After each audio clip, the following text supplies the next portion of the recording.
I wish that I could be with you on the seminars that you're engaged in. I always enjoyed the seminars that we took part of while I was able to go to India, but of course that is not possible now. But we certainly do miss seeing everyone, and I'm glad to have the opportunity to at least have one lesson here to encourage you. And that's what I want to do in this lesson, is hopefully just encourage you a little bit. You know, it's so easy to get discouraged, especially when things start going bad and we have a lot of problems such we've had the last couple of years. Then it's so easy to get discouraged and wonder whether it's really worth serving God or not. Well, that question certainly is nothing new. That question has been asked for centuries by God's people. Indeed, it's easy to get discouraged when struggles come. But I want to ask this morning one question, and that is, where is your mind? Where is your focus? This section, we're going to be looking particularly at Philippians 3, 20 and 21. And this section really began back in verse 17. In verse 17, Paul begins by saying, encouraging the Christians there to follow him or to imitate him. He said we need to follow him because his mind was on spiritual things. In contrast to Paul, there were others whose mind was not on spiritual things. Rather, their mind was on earthly things. He said their God was their belly. They were serving their own fleshly lust and desires. Their mind was on earthly things. You know, some people say that that's where our mind should be. After all, that's where we're living at. We're not living in heaven yet. We're still on the earth. And since we're living on the earth, that's where our mind needs to be. Now, I've read that before in a few books. People have actually said, I'll worry about the next world when the next world gets here. They were so confident in their own strength, their own ability, their own intellect, or that whatever problems might come, they were going to take care of it then. So they were not even going to think about the next world because they were concentrating on this world. Well, of course, if we do not think about the next world now, then of course there's no way we can take care of the next world, is it? No, Paul says our mind needs to be on spiritual things. Now, why is that true? Well, beginning in verse 20, Paul gives us a reason why that is true, and that's because our citizenship is in heaven. You know, the Philippi was a Roman colony. That means then that most of its people were Roman citizens. And they were proud of the fact that they were Roman citizens. And that was something to be proud of. It brought great benefits to them. We need to remember that at that time, Rome was the world superpower. It was the greatest nation the world had seen at that time. And so they were proud of their Roman citizenship. But Paul was reminding them that no matter how great it might be to be Roman citizens, we were citizens of another kingdom which is far better, and that is heaven. You know, we need to be reminded of the same thing. As Christians, we are citizens of heaven. And while we should be proud of whatever nation we live in here on this earth, we also need to realize that no matter what nation that is, no matter how great you may think your nation is, heaven is going to be so much better. And that's where our home is.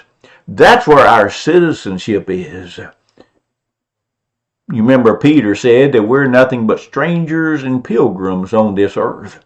We're just passing through. We're just foreigners here. No matter where you live, you're just foreigners. You're just passing through. As Christians, our home is in heaven. We are citizens of the kingdom of heaven. And since we're citizens of heaven, that's where our mind needs to be. That's where our attention needs to be. You know, to a large extent, our attention stays on where our home is. You know, I've done a lot of traveling in this world, been to India many times. And while I may travel in India or other countries, and obviously while I'm there, my attention is focused on what I'm doing, but still to a large extent, my mind is back home. My mind is on our family or whatever else is going on back where I live at, because that's where my home is.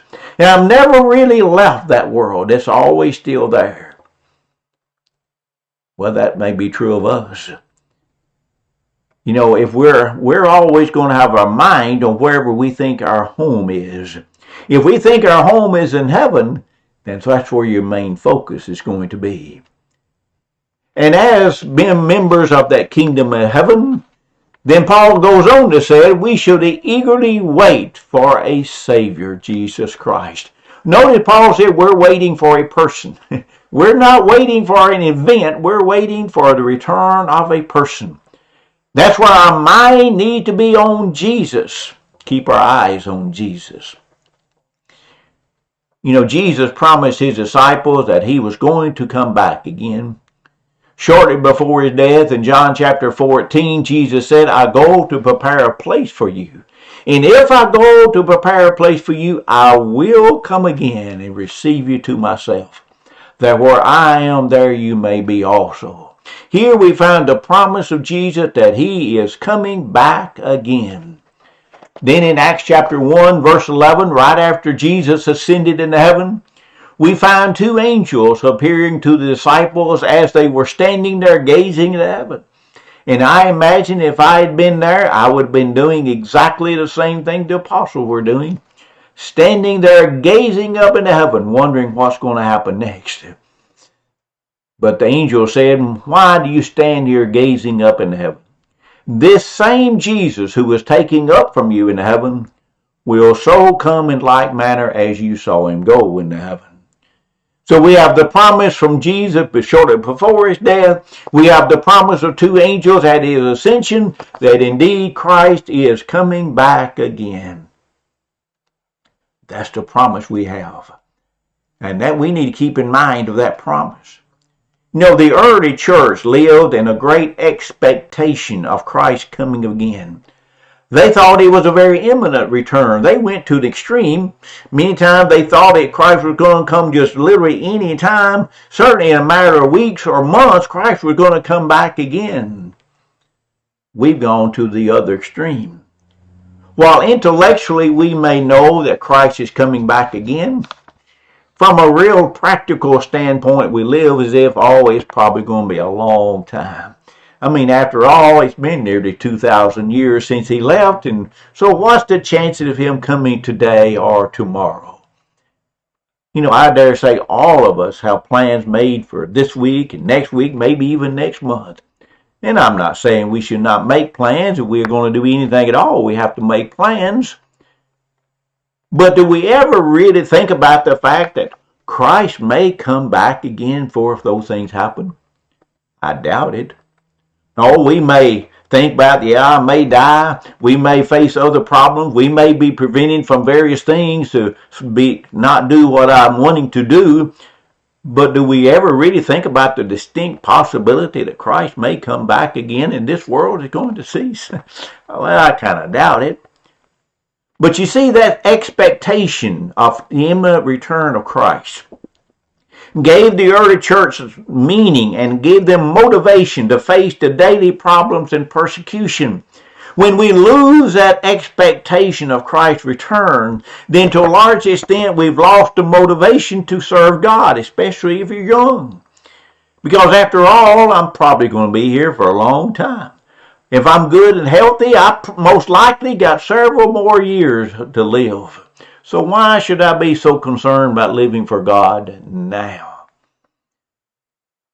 And why should I undergo persecution or affliction in order to serve God?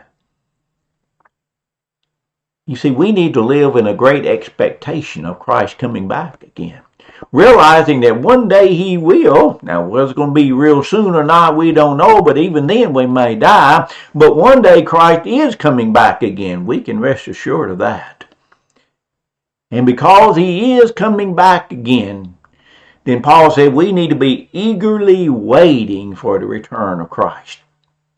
The word there, eagerly waiting, comes from one single Greek word, and it means to earnestly desire for something or to yearn for something. Here Paul is saying we need to be yearning and earnestly desiring the return of Christ. You know, if we are earnestly desiring his return, it means we're going to be busy doing his work.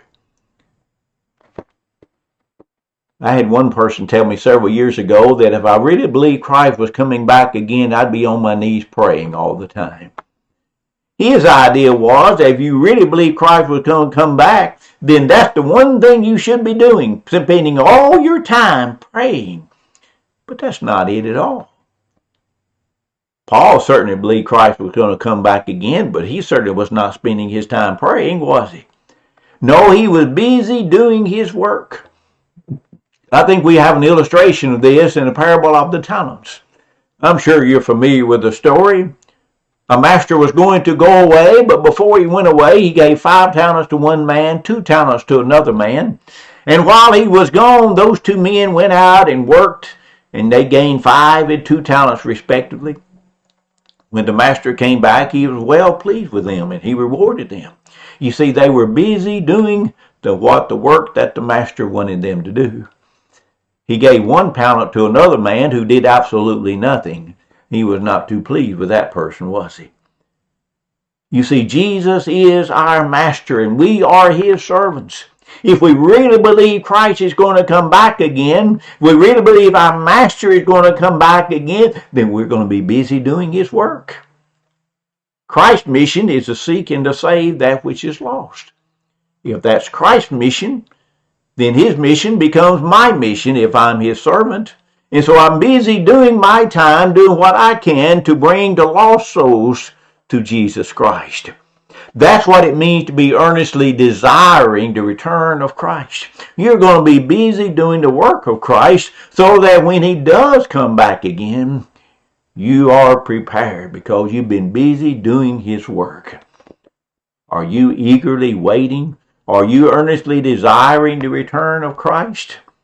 If you're not, then it's because you filled your mind up with lesser priorities, such as job, and school, and sports, or any number of other distractions. Indeed, we have a number of distractions, number of important things that we need to take care of on this earth. And so many times those things can turn our attention away from God, away from spiritual things, so that we find ourselves focusing on material things. Are you eagerly waiting for the return of Christ? What would you say if you received a vision today that says, tomorrow Christ is coming back again? Would you say, come Lord Jesus, like John did in Revelation 22? Or would you say, like I'm afraid many of us would, God, can you wait a little while? I've got this going on. I've got plans for this. I've got these goals. I've got a lot of things going on right now. Can you wait a few years? You see, if we wanted God to wait a few years about coming, then how can we say we are earnestly desiring for the return of Christ? Indeed, I think if Paul had a vision from God that he was coming back again, Paul would say, come, Lord Jesus. And that's to be our mind as well. Now, why is it that we should be earnestly desiring the return of Christ? Because he goes on to say in verse 20 that when Christ does come back again, he will transform these lowly bodies into a glorious body. He uses the word transformed and conformed to emphasize the complete change that's going to take place. The word transformed is really it's a scientific term talking about the complete change that takes place between a caterpillar becoming a butterfly. A butterfly looks nothing like that little green worm that he was at one point in his life. And so Paul uses that change to describe the change that's going to take place in us. We're going to have a glorious body. We're going to have a spiritual body. Now, we do not know what this spiritual body is going to look like. Indeed, we have a lot of questions on that. The Bible doesn't really tell us so. It does say in 1 Corinthians 15, verses 42 through 44, the body is sown in corruption. It is raised in incorruption. It is sown in dishonor. It is raised in glory. It is sown in weakness. It is raised in power. It is sown a natural body. It is raised a spiritual body. Notice the complete contrast between the spiritual and the physical. Paul basically said that whatever is true of the physical body is not going to be true in regards to the spiritual. It's going to be completely different. Now, that doesn't really tell us what this spiritual body is going to be like. 1 John 3 and verse 2, we get a little better idea. There, John says, it's not been revealed what we shall be, but we know when he was revealed, we shall be like him, for we shall see him as he is. There, John said, we're going to have a body like Christ has. But that doesn't really help us much either, does it? Because we don't know what kind of body Christ has. So we do not really have much idea what the spiritual body is going to be like. But we do know one thing. It's going to be completely different from this world. Paul described this body as lowly. That means weak, frail, insignificant. And we know how frail and weak these bodies are. In just a few years, we will lose all the strength and vigor of youth in our old age. Even then, before we get our old age, we often are sick and we are frail in many times. And even especially in the last couple of years when we look like we might be in the picture of health, you may be suddenly afflicted with an unseen enemy. You may be fighting for your life in a matter of days. Yes, these physical bodies are frail and they're weak and insignificant. One man described these bodies as locked by limitations, fettered by frailty, pursued by pain, and doomed to die. Those are pretty sad words, aren't they? We live life pursued by pain and we're doomed to die. Indeed, that's a pretty sad commentary on life. Pretty well true, but it's still sad, isn't it? But you know that's not the end of the story. Yes, that's what these worlds is like. That's what these bodies are like. But one day we're going to be transformed. This emphasized the complete change that's going to take place. We will be transformed into some glorious body. We will have something that is far, far better. You see, the Christian's destiny is not decay. The Christian's destiny is transformation. And that's what we should be thinking about. And that's why we should be looking forward to the return of Christ.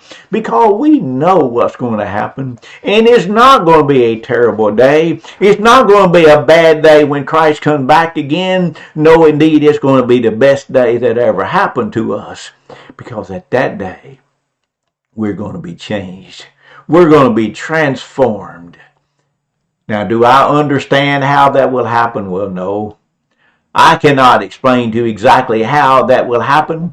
These words are not enough to satisfy our curiosity, but they should inspire comfort and hope. You see, included in the idea of being citizens of heaven is the assurance of a wonderful transformation. These bodies that we now have, they are not fit for heaven. So God will remake our physical bodies into a glorious body that is fit for heaven. If that's what's going to happen, and we know it's going to happen, then why center your attention on the flesh when the flesh will change? We need to center our attention on the on the spiritual things, because that's the important thing. And that's what we're going to be changed into. You see, this is a great encouragement. This should provide great encouragement to us. Because it doesn't matter how terrible you may think the world is right now. We're going to be changed. We're going to be transformed. That's what we have to look forward to. Indeed, there's a lot going on in this world. Within the last couple of years, you've had the pandemic, you had riots around the world, you have wars, and even one going on in Ukraine right now. I mean, you have a lot of things going on, mostly bad things, it seems like. And it's so easy to get so disturbed and wonder, what is this world coming to? With all the problems, with all the death and tribulation and everything going on. Oh, what in the world is going to happen? Well, I don't know what's going to happen, but I do know one thing. We're serving a God who controls the future. And we're serving a God that can make even the very worst things that happen to us come to nothing. Let's just say you die. And one day we're all going to die. We can rest assured of that. Whether it's a long time or immediate, we're all going to die one day. But let's say you die right now. It's going to be hard on your family, yes. But for you, it's not a terrible day. For you, that's a great day, because you're going to be transformed into another body. You see, that's what we have to look forward to. So again, why should we be so concerned with the things of this world? Because this world is not my home. We're not at home in this world. We're at home in the next world, and that's what we should be looking forward to. Now, how is God going to make that happen? Well, I don't know. You thought I might going to give you some great philosophical answer, didn't you? Well, I do not know how or why God is going to be able to do that. But we do know one thing. Going back to Philippians chapter 3 and verse 21, there Paul says he will transform our lowly body that it might be conformed to his glorious body, according to the working by which he is able even to subdue all things to himself. God is able to make it happen. Now again, I do not know how. I cannot imagine how. Because we often think about how God is going to remake our bodies when they're nothing more than dust particles. Maybe people have been dead for centuries. How can God gather up all our body particles when we've been burned to ashes, or when we've been eaten by animals, or blown to pieces, or buried at sea, or any number of other things that might happen to the physical bodies? Well, I do not know how God is able to make that happen, but here God says he is able to do it, according to the working by which he is able even to do all things to himself. You see, we have a very limited understanding of power. We all know the power of electricity, but compared to God, that power is nothing. Indeed, God's power defies our imagination. Jeremiah 32 and verse 17, he wrote, "Behold, you have made the heavens and the earth by your great power and outstretched arm. There is nothing too hard for you." Indeed, there is nothing too hard for God, is it? God is able to redo and remake our bodies. We can rest assured of that because of the resurrection of Christ. You see, Jesus is God's guarantee that he's going to be able to do what God has promised he would do. Now, since we have a promise that God is going to come back again, once we have the promise that God is going to remake these bodies to a glorious body, then what should we do? Well, first of all, stop loving the world. Stop pursuing objects that doesn't matter in eternity. Stop being so concerned with the things of this world, even the pandemics. Yes, no matter what's going on in this world, stop being so concerned with this world that we forget about where our home is. You see, we should not be surprised this world is in a mess, because the Bible says that Satan is the god of this world. And when Satan is controlling something, then you know that's what happens. You get all kinds of evil and strife and divisions and turmoil and so forth. Indeed, that's what happens when Satan is in control. He is in control in this world, so we should not be surprised this world is in a mess. That's why we don't love the world. Stop being so concerned with the things of this world and start loving heaven, because that's where your home is. That's where your home is, and since that's where our home is, that's where our mind needs to be. Think about heaven when things are good. Especially think about heaven when things are hard. That's where your mind is. And so again, before I close, I urge you, don't be discouraged. Yes, you may have problems, and we've all had problems the last couple of years. It probably has not been the kind of way we would want to live. But stop being so concerned with the things of this world and start loving heaven. Start being concerned with your heaven. Start having your mind centered on spiritual things, because after all, that's where our home is. Remember where home is. So don't be discouraged, but be encouraged. Be encouraged enough to always live for God, no matter what might happen. And keep your mind centered on spiritual things. So again, where is your mind? I hope your mind is on spiritual things. If it's not, then it's time to change it right now. It's time to turn your life around so that your mind is centered on spiritual things. If that's where your mind is, then you can rest assured your home will also be in heaven. I hope this will encourage each one of you, and it's certainly been good to be able to join you, and I hope that you will get something out of this lesson, and maybe one day we'll be able to see each other again in this world. Thank you.